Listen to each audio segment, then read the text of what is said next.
realita yang terjadi di lapangan.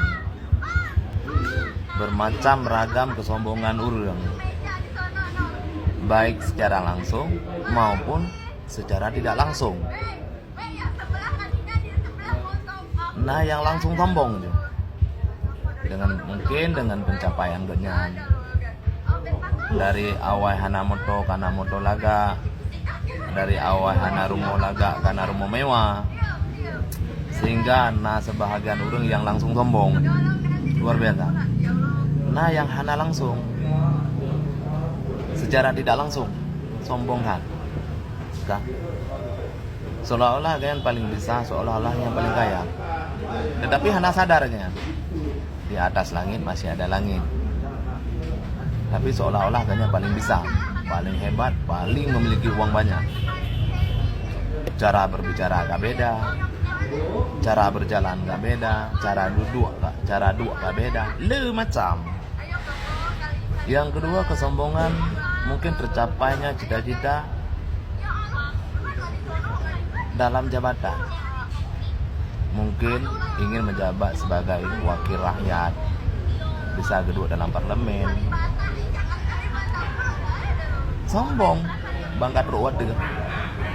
Tapi hana sadar kanya bahwasanya uronyo pencapaian gaknya tidak terlepas dari dukungan masyarakat. Saat dipilih gaknya untuk keduduki dalam tampuk pimpinan, uronyo gue sombong ro. Gan meceh gaknya truk pak inang gue sombong ro. Tapi hana sadar gitu. Kesuksesan kanya kedua kanya ninang tahu pilih masyarakat pi sombong. Oleh alam sombong lam dengan mungkin memilikinya ilmu pengetahuan, katakanlah ilmu agama, mungkin ilmu bacut ataupun katakanlah siap bang, ambil bang. siap mantap bang. Mainkan bang.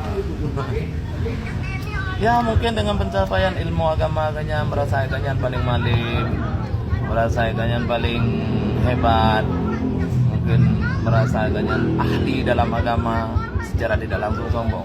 Tinggal kegagalan orang lain merasa kalian orang paling berdosa, gak nyalah orang yang diperleh, yang dibutuhkan. Mungkin hanya secara langsung, tapi secara tidak langsung dia adalah menunjukkan kesombongannya yang terjadi di lapangan. Jangan kan terserah, ya menurut versi lo.